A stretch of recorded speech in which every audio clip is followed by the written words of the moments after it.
समझावत थी, प्यार वाली भाषा के पढ़ावत थी। इहे कहत थी मास्टर, का कहत थी वो? अरे जनी जगह माहे कलकतिया राजा,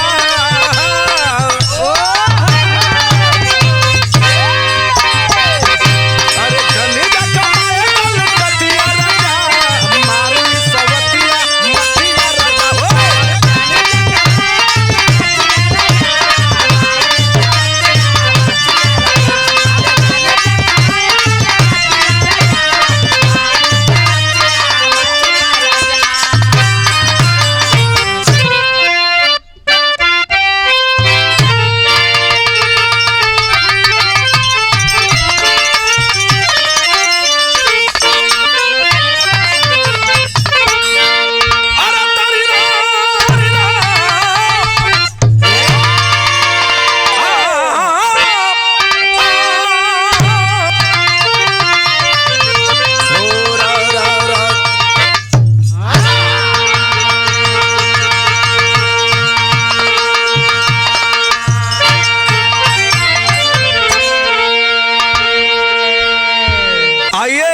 अभी नई नई घटना जो YouTube के माध्यम से तहलका मचाई हुई है बाबा, और ये देखा निशा निर्पित शर्मा जो SDM के विषय में चर्चा चल रही है, आज उन्हीं के विषय में आखिरकार इस विरह के माध्यम से घटना का हम जिक्र करते हैं। संकेत लगल भैया, हमारे भूमिका में भाव लगल। धीरज भैया आजा।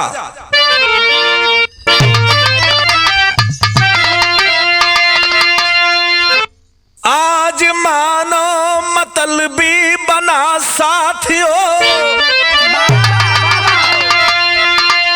अपने मकसद के खातिर जिए जिंदगी, 420 फरेबी बना हत्यारा, बहु रुपया के जैसे करे बंदगी, कौन कहता है अपना पराया नहीं, धन का लालच करे बेचे ईमान को, आज रिश्ता जहां में कलंकित हुआ, आग जलती गई वो तो शमशान को।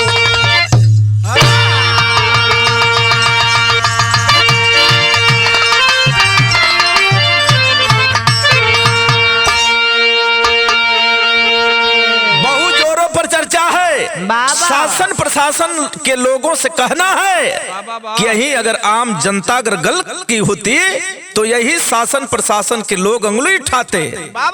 तो कहा जाता है मेरे साथियों, देश परेशान नेता से और बाप परेशान बेटा से, किसको दोषी बताया जाए, किसको अच्छा कहा जाए, किसको बुरा कहा जाए। जुग जमाने को देखते हुए कवि जी एक लाइन लिखल, का लिखल भैया, गजल में अंदाज लग गई। अनिल भैया आजा।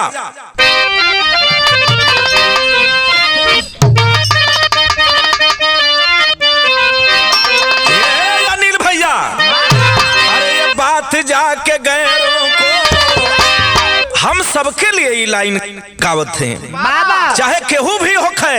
अरे बात जाके गैरों को समझाइए गया,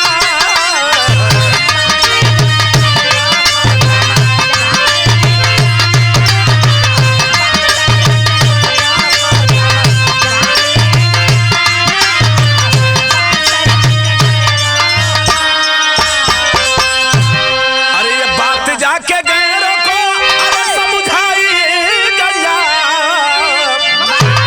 ये भैया, अरे शर्मा के मेरी बाहों में, अरे शर्मा के मेरी बाहों में, अरे आइए गया।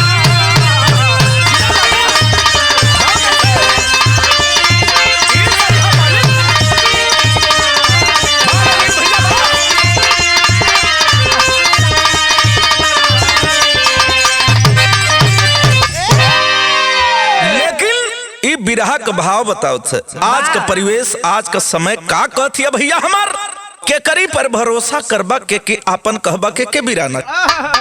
आखिरकार भाव लगल धीरज भैया, बहादुर भैया, कहना पड़ा। क्या कहना पड़ा? मालिक आजा।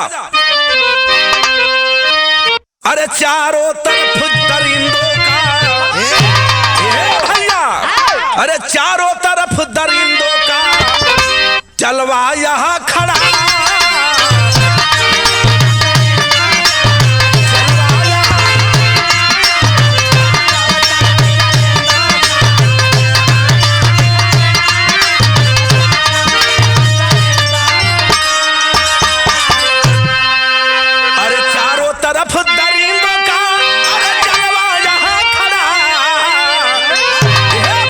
अरे सिर पे सवार कलयुग का, अरे सिर पर सवार कलयुग का ऐसा कदम पड़ा।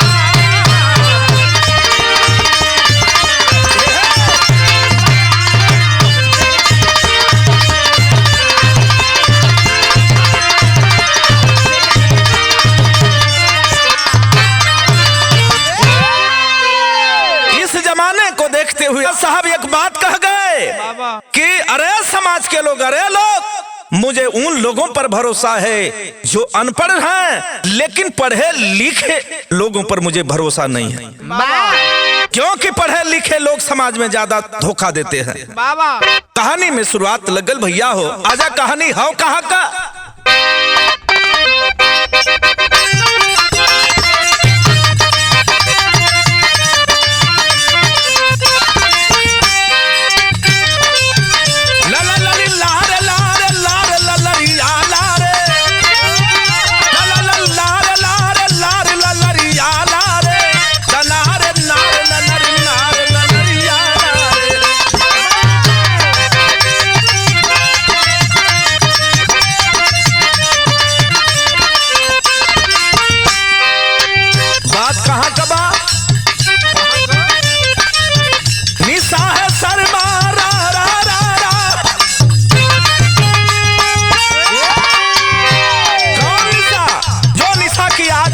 चर्चा है एसडीएम साहिबा की मैं बात कर रहा हूँ। निशा है शर्मा छत्तीसगढ़ की निवासी है, अंबिकापुर जिला की बनी वो वासी है।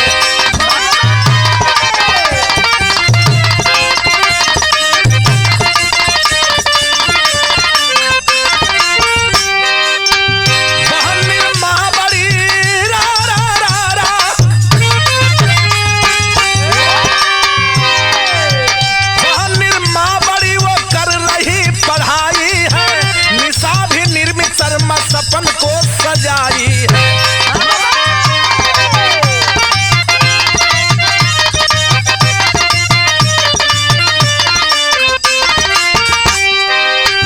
दोनों ही बहना दोनों पढ़ने में होनहार रही, दोनों ही बहना दोनों पढ़ने में होनहार रही, माता पिता की सेवा करती वो दिलदार रही। परिवार में दूठे बेटी, बात कहाँ का हम गावत थी, छत्तीसगढ़ जिला में एक जिला अंबिकापुर पड़ता है। अंबिकापुर का रहने वाली दो बहन भैया हो, एक निर्मा और एक निशा अर्पित शर्मा, दोनों बहना पढ़ने में होनहार हैं। माई बाबू बहुत खुश समय एरिया में चर्चा है तो हमार बेटी दोनों नाम करी हैं। भैया हो हाई देखा एगो तरज लगल मास्टर, हाई कोनो मेहरारू अपने गहना कब वर्णन करती, का वर्णन करती है, तर्ज लगल अनिल भैया आजा।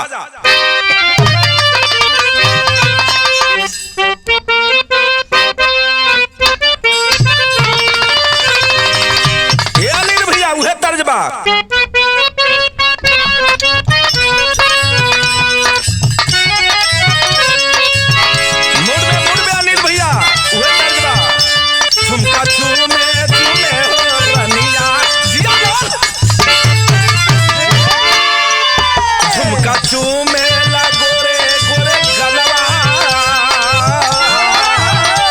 झुमका चूमेला गोरे गोरे गलवा नथुनिया सवार करल हो,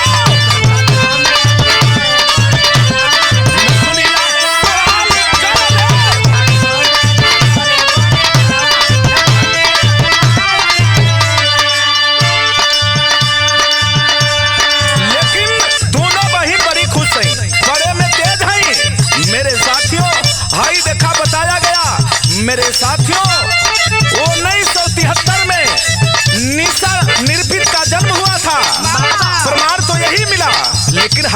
दोनों बहन धीरे धीरे पलत है, आंगन में बढ़त है, विद्यालय में जाके पढ़त है।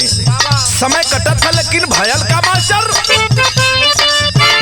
दोनों बहिना बहिना हो रा रा रा रा, दोनों बहिना करेली पढ़ाई, दोनों बहिना करेली तब पढ़ाई, पढ़ाई पूरा गाँव करता।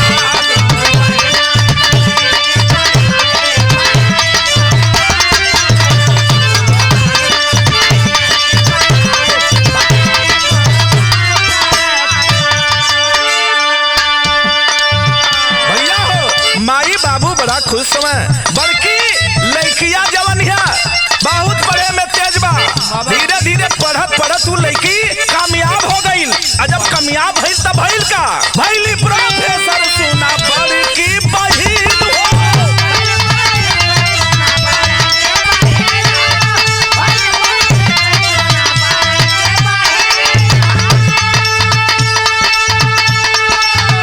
छोट बड़ी निशा का करूर का मौसी हो।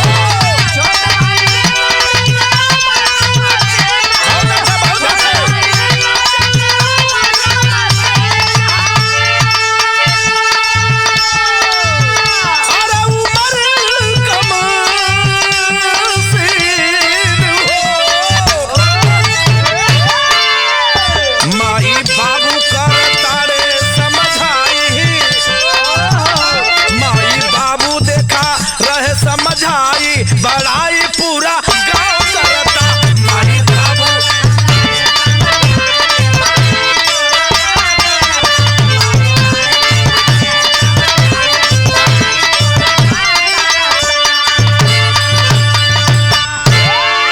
बड़की बहनिया ए बाबू निशा अर्पित शर्मा का जवन बहिन रहल उ पढ़ लिख के प्रोफेसर हो गई। अब रुपया पैसा परिवार में आवे लगल, माई बाबू समय के साथ देख के कोनो लड़का और देखे लड़की के अपने शादी के दिहल। निशा निर्पित के बहिनी बड़की के शादी हो गई, वो अपने घरे चल गई, रह गई के निशा अर्पित शर्मा बाड़ी घरे। माई बाबू बना धीरे धीरे समय कटत भैया, हाई देखा आखिरकार बिटिया निशा जो शर्मा है मन बना लेती है कि मैं भी कुछ करूंगी, कामयाब बन के दिखाऊंगी। जब कामयाबी वाली बात आइल हो भैया तो धीरज भैया को तरज लग गई। कौन तरज है आजा?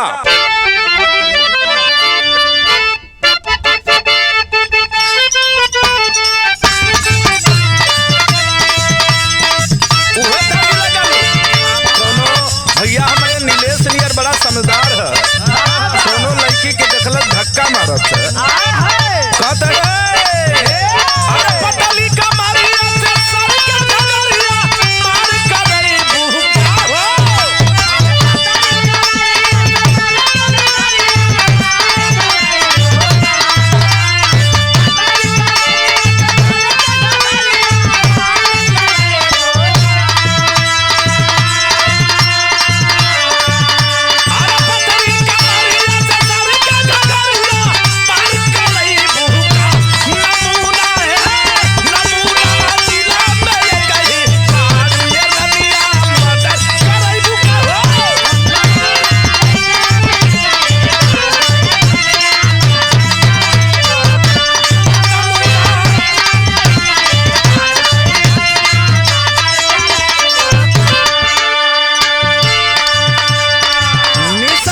निर्मित शर्मा मन बना ली है, बहनी हमार कामयाब हो गई, हम हो जाए। बार बेटी कितना बढ़िया सोच है, निशा का सोच कितना है, वो शिक्षा का राह पकड़ ले लेबा, मन में सपना सजौले है। का सजौले भैया? धीरज भैया आजा। अरे पतरी रसरिया के धल के नगरिया नाम जगई बहना,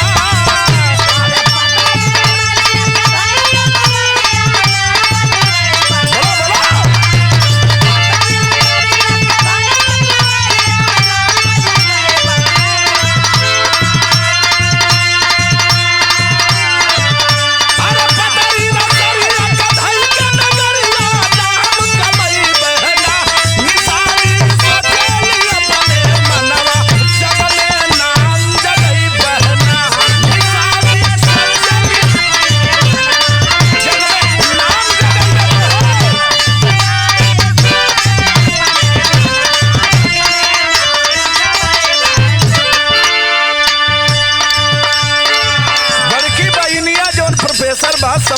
कहती है बहनी मत घबरो रे पगली, हमसे तो तोर नंबर बढ़िया बा, दिमाग भी तेज है। अरे निसबा काहे घबरात है रे पगली, आज न तो काल जरूर कामयाब होगी। बाबा पढ़ता पढ़त ढेरा तीन बीतल भैया,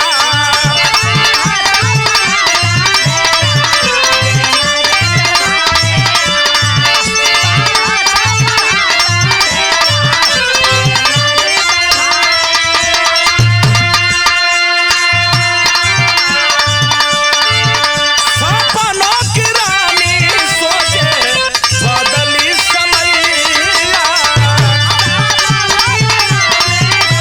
बदली बदली कर्म ही प्रधान होता है।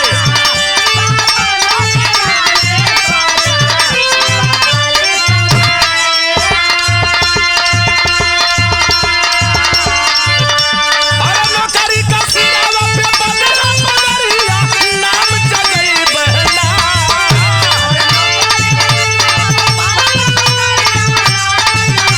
ए भैया नी भैया, मुन्ना।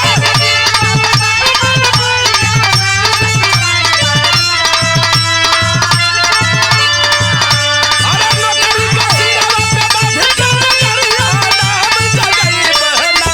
निशानी सचेली अपने मनवा, जग में नाम जगई बहना।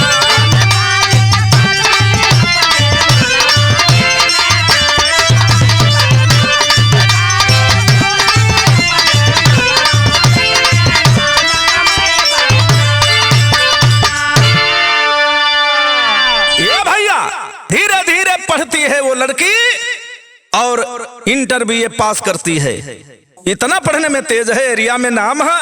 लोग ये कहला कि भैया जैसे तोहार बड़की लड़की कामयाब हो गई, इस छोटकियों कामयाब हो जाई। बाबा मेरे साथियों देखें, दिल में जज्बा है, निशा सोच रही है मालिक सबकी पर नजर फेरेला, हमारी बहनी के प्रोफेसर बना देला, हमहू कुछ लायक हो जाए। साहस रखती है, उम्मीद रखती है, विश्वास रख करके मन में भाव पैदा करती है। टेरी में भाव लगल भैया हमारे धीरज भैया।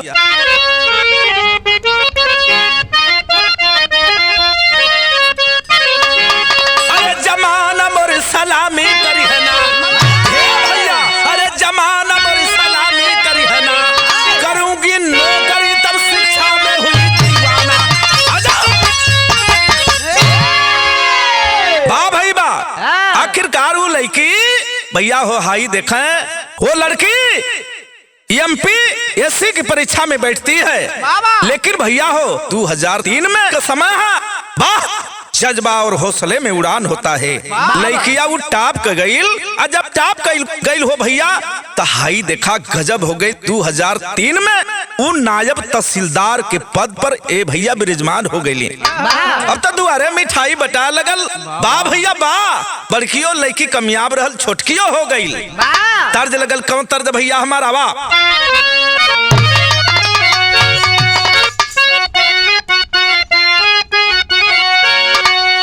अरे केतना बताई सुख, कोनो समझदार मेहरारू है, अनिल भैया नियर दोस्त के अपने यार के वो ताना मारत, जब जब पावे तब तब चापा, जैसे जना की रसगुल्ला से रस गिरत।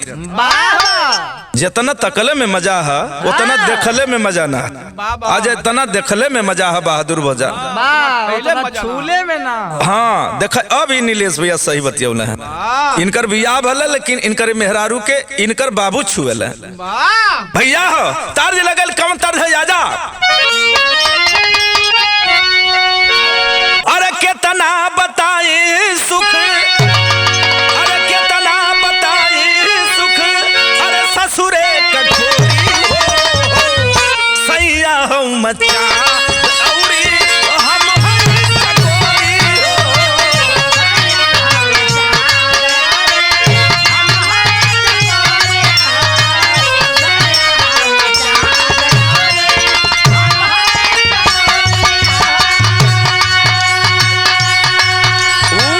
चकोरी रहे चाँद रहे, अमर से का मतलब है? अरे निशानीर पीत शर्मा, अरे निशानीर पीत शर्मा, अरे गईली नौकरी पाली हो। बहिनिया देखा गई दुआरे आई हो, गई दुआरे।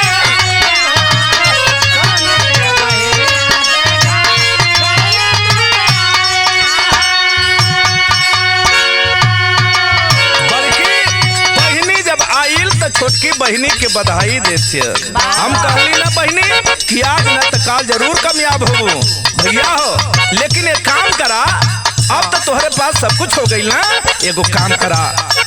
और काम तो के क्या करे को भाई, सुना हमारे बात। बहिनी कहली आपन सब यार चाहिला,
ए निशा अब सर्विस पा गईलू और अपन खुशी प्राप्त कर लेलू। एक काम कर, अपन शादी कला, अपन दुनिया बसाला।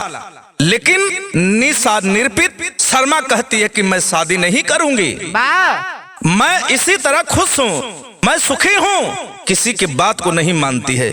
समय धीरे धीरे बीतता चला गया। नायब तहसीलदार के बाद प्रमोशन हो गया, कुछ दिन के बाद वो तहसीलदार हो गई।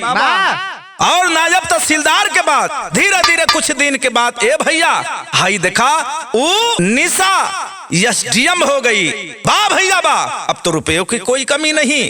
आखिरकार एक दिन सुतल ही सोचत है कि अकेला जीवन काटे धावा था। मैयो न बा, बबुओ न बाने, बहिनियों हमारी पास ना, हम तो घर में अकेले बारी ना, जहाँ रहीला हम अकेले रहीला, तो काहे न अपन हम बियाह कर लेती। मेरे साथियों, मन ही मन में विचार करती है, सोशल मीडिया पर अपना पता अपलोड करती है फोटो के साथ, और सारी भैया अपनी बात, अपने दिल की बात उसमें लिखती है। कोई अगर मेरा हमसफर मिल जाए तो आजीवन उसको खुशहाल रखूंगी। मैं एसडीएम हूँ, सोचत थी तर्ज लगल, कौन तर्ज भैया हमार आजा।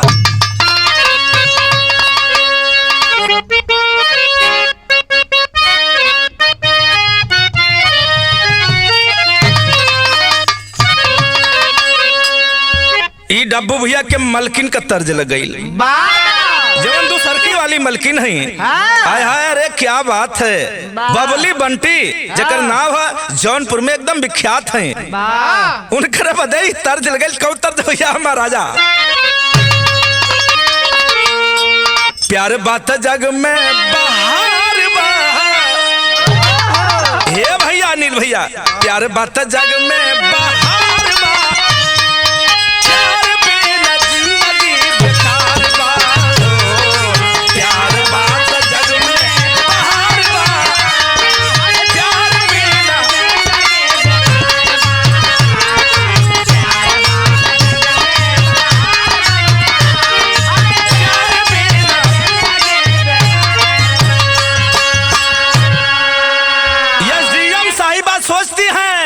सोचे एसडीएम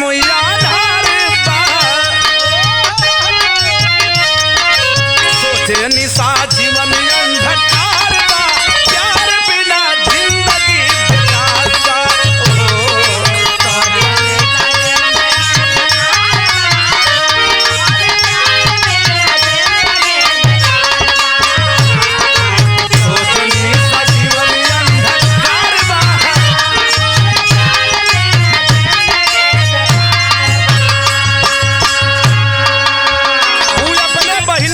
दिन फोन कैली, कहली ए बहिनी अकेले जिंदगी काटे धावत बा, माइयो ना बा बबुओ ना बा ना, जहाँ हम सर्विस करीला अकेले हई। बड़की बहनिया राय दहली, अरे बहिनी अब्बो देर ना भले शादी कर ले, लेकिन मन ही मन अपने तकलीफ को अपने दुख को वो अपने बहन से शेयर नहीं करती है, छुपाती है। क्या छुपावत है बहनिया से? वो अपने बहनिया से दुखवा छुपावे।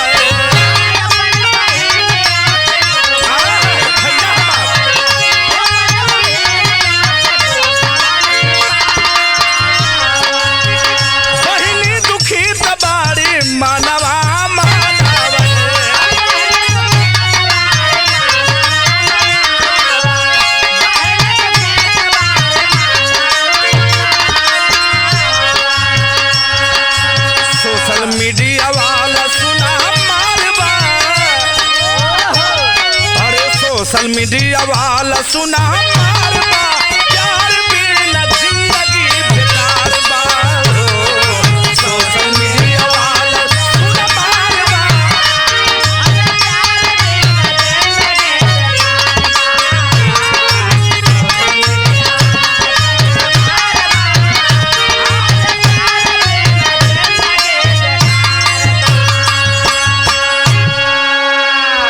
एक दिन गजब हो गया मेरे साथियों। मनीष शर्मा नाम का एक व्यक्ति जो ग्वालियर का रहने वाला था, और जिस दिन सोशल मीडिया पर देखा है और तस्वीर एसडीएम साहिबा का, तुरंत भैया हो ज्वाइन कर लेता है और अपने साथ में जोड़ लेता है। जोड़ने के बाद बातचीत शुरू हो जाती है, लेकिन उसमें वो साफ शब्दों में इधर से सारा अपनी वाकया बताता है कि मैं प्रॉपर्टी डीलर का काम करता हूँ। वाह भाई वाह। एसडीएम साहिबा कहती हैं कोई बात नहीं, आपसे मैं शादी करना चाहती हूँ, लेकिन एक दिन मन ही मन विचार करती हैं, दिल की सारी बात बताती हैं।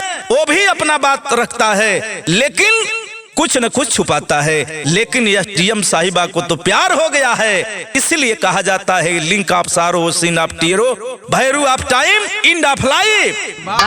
यही बदे कहल गल लिंक ऑफ सारो वो scene of tear value of time end of life. प्यार ही जीवन है। लेकिन भैया हो धीरज भैया गजब हो गल, एकदम दीवानी है एसडीएम साहिबा के करे पा मनीष शर्मा पा। देखा तो बाकी पाकिस्तान से भारत चली आवत है कुल इतना ना, अब भारतों से पाकिस्तान चल जाता, नेपाल भूटान इन्हन बदे रास्ता बनल है। लेकिन भैया हो हाई देखा पहपट में भाव लगल भयल का आजा। अरे एक दिन सोचे जीवन का लाचारी निशा प्यारी हो, अरे एक दिन सोचे जीवन का अरे लाचारी निशा प्यारी हो, सोशल मीडिया पर भैली तब यारी निशा प्यारी हो। सोशल मीडिया पर भैया हो प्यार कर लेती है, दीवानी हो गई। और जब दीवानी भइल बनी निशा तो हाई देखा चोरी चोरी एक दिन कैली का मेरे साथियों। अरे मंडला गायत्री मंदिर में मनीष से कैली शादी हो, ना जानली की जीवन में मोर अरे हो जाई है बर्बादी हो। अरे मनीष विपतिया बन गई तब भारी निशा प्यारी हो, सोशल मीडिया पर कैली तब यारी निशा प्यारी हो।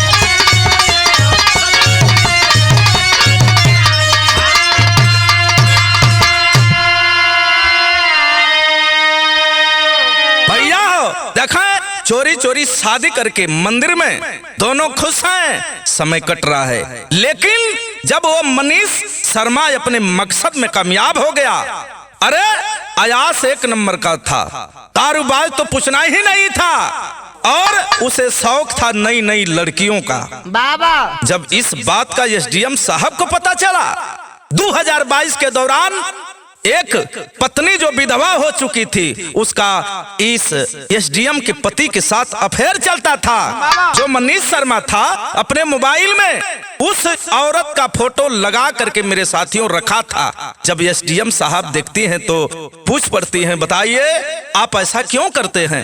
मैं आपको क्या सुख नहीं देती हूँ, रुपया पैसा नहीं देती हूँ। मैंने तो आपको 5 लाख रुपया दिया धंधा करने के लिए, आप सारा उड़ा दिए। मैं आपका सारा मैं पता कर चुकी हूँ कि आप कैसा व्यक्ति थे। प्राइवेट बस पर आप कंडक्टरी करते थे। मेरी बात सुनिए, अरे ध्यान से, इतना नहीं, आपसे बड़ा आवारा लफंगा 420 कोई है ये नहीं। पत्नी कहती है, लेकिन भाई देखा मनीष शर्मा को ये बात खल रही है, सोच रहा है ये तो मेरे विषय में जान गई, अब तो बात बिगड़ जाएगी। ये है एसडीएम। एक दिन गया और कहा 2024 का समय है, जनवरी का महीना है। कहलस कि सुना, जितना धन संपत्ति है सब में हमारा नाम डलवा दा, नहीं तो बात बिगड़ जाई। एसडीएम साहिबा कहती हैं कि जब तक अपना आप रहन नहीं सुधारोगे तुम्हें अब फूटी कौड़ी मैं दे नहीं सकती हूँ। आला में भाव लगल, आखिर भयल का आगे भैया हमार।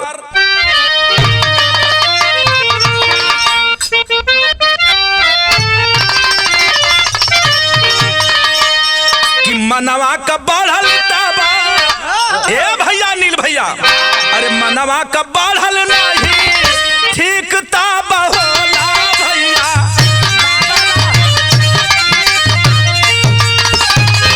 मनवा का बढ़ल ठीक होला श्रीमान।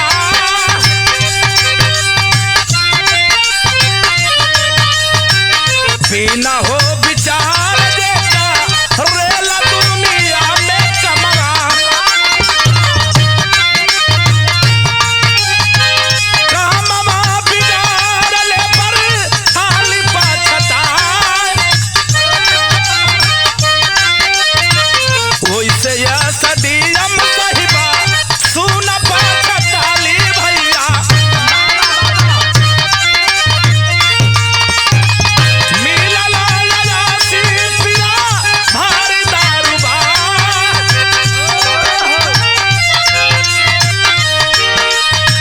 रोई रोई बहिनी से कहली बहिनिया सुनबू।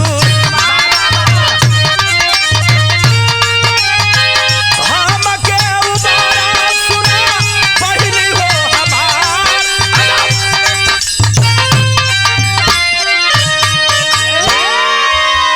एसडीएम साहिबा डांट करके अपने आवाज से भगा देती हैं। फिर लौटता है कहिया, भाई देखा यहर अब तो मौका पा गया, चारों तरफ घूम रहा है, कौन उसे पूछने रोकने वाला है? एसडीएम का जो पति है, कौन उसे रोकेगा? कौन? पुलिस प्रशासन कोई नहीं रोकता। मेरे साथियों, जहां मन चाहे रहता, जहां मन चाहे खाता पीता कर्ज लेता, क्योंकि एसडीएम का पति है। ये नहीं हो मनीष पापी करे माना मानी।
मेरी पत्नी हो करके और मेरा नाम न डाल करके बैंक के खातों में, सारे संपत्ति में मेरे नाम को आपने नहीं डाला है, गलत किया है। अरे अपने बहन का नाम डाली हो और अपने बहन के लड़के का नाम डाल करके तूने बहुत बड़ा गलत किया है। इसका अंजाम बहुत बुरा होगा। अरे निशा, होश में आओ। मैं तुम्हारा पति हूँ, लेकिन निशा के का मालूम कि 2024 भैया हो जनवरी का महीना हमरे बदे काल बन जाई। अरे 2024 हो जनवरी का महीना, 2024 हो जनवरी का महीना।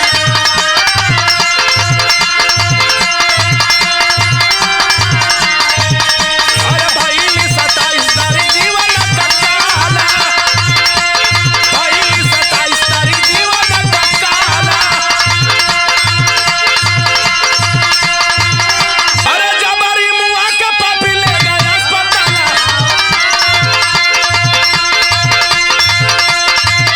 अरे डॉक्टर मरला घोषित किया नहीं पारा, अरे डॉक्टर मरला घोषित किया नहीं पारा।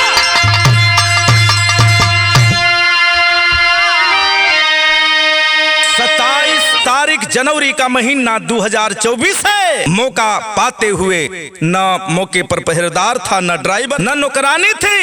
भैया हो हाई देखा दोनों प्राणी एक संगे हूं मैं। और निशा सोच रही है कि ठीक है जाने दीजिए, मेरा पति है, जैसा भी है, भला है बुरा है। लेकिन जब सो गई तो ये देखा इस कमीना गद्दार पापी हत्यारा का कि तकिया से हो भैया जबरी मुहमा पर रख के दबावे लगी। निशा शर्मा एसडीएम साहिबा तड़फड़ाती हैं, लेकिन कमीना छोड़ता नहीं है जब तक कि एसडीएम साहिबा का दम नहीं टूट गया। अजब ये बाबू हाई देखा रविवार का दिन अगला दिन रहा 27 को एक घटना घट गई। मेरे साथियों घटना को अंजाम दे करके रविवार को 28 तारीख को हॉस्पिटल में ले करके अपने साथ पहुंचा है डॉक्टर के पास। एसडीएम को देख करके पूरा हॉस्पिटल के डॉक्टर घबरा गए। जल्दी जल्दी लोग उपचार करत हुए, सारी व्यवस्था करत हुए, लेकिन भैया हो जब मेरे साथियों नष्ट होवल गल और सारी वाकया सामने आ गई। नतीजा का निकलल मेरे साथियों, जांच के बाद पता चला कि एसडीएम साहब इस दुनिया में नहीं है। तुरंत ये तो पुलिस केस है, ये तो हत्या का मामला लगता है।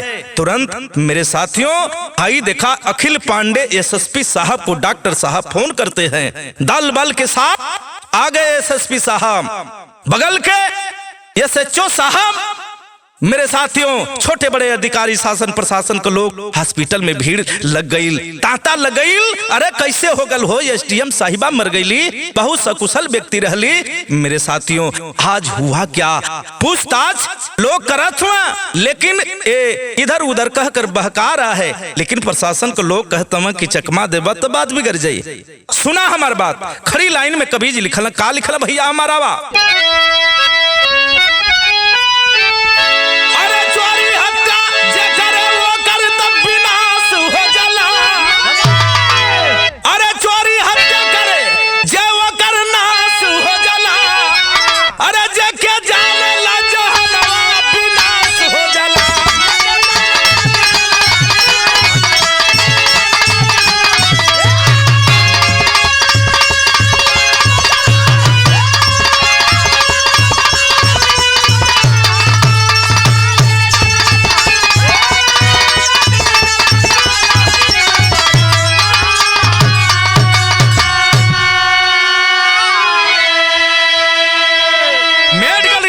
साफ शब्दों में 29 तारीख को मामला साफ हो गया। अरे यही मनीष शर्मा अपने पत्नी को भैया हो तकिया से दबा करके जबरी मार डाला। जब वो तकिया के खोल में खून लगा था तो वॉशिंग मशीन में डाल करके धो करके सुखा दिया था। सोचा बच जाऊंगा, अरे मेडिकल रिपोर्ट वाली हत्या दर्शावा, अरे जबरी मुआवल बड़ी दर्पण दिखावा।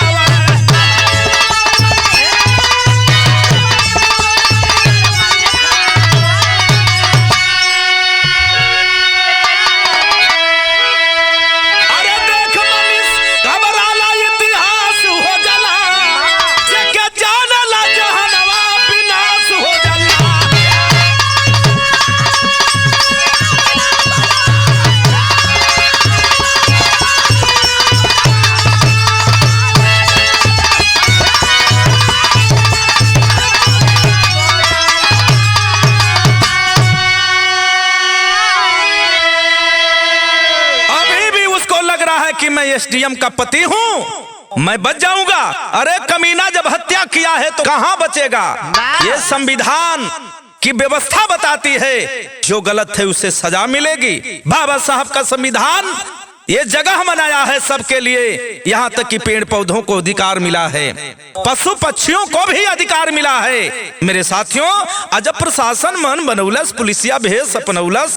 अब तो हई देखा डाय डाय चिल्लाया न नगल मनीष शर्मा का चिल्लाथ कहत, अरे किया है कबूल, अरे किया है कबूल जब मार पड़ी भारी, अरे कर ले धोलाई प्रशासन बारी बारी।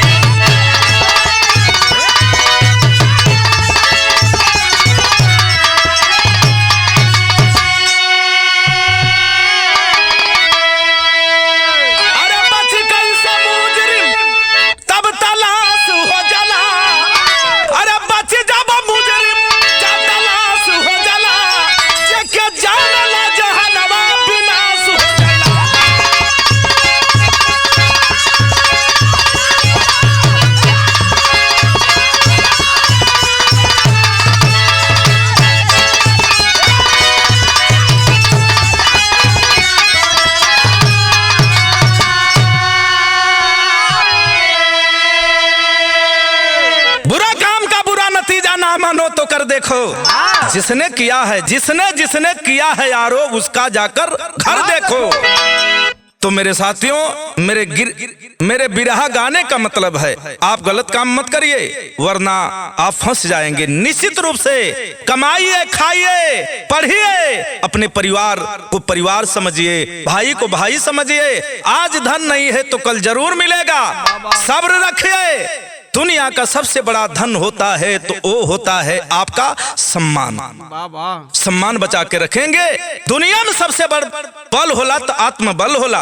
यही बदे कभी लिखला गुरु बिहारी, गुरु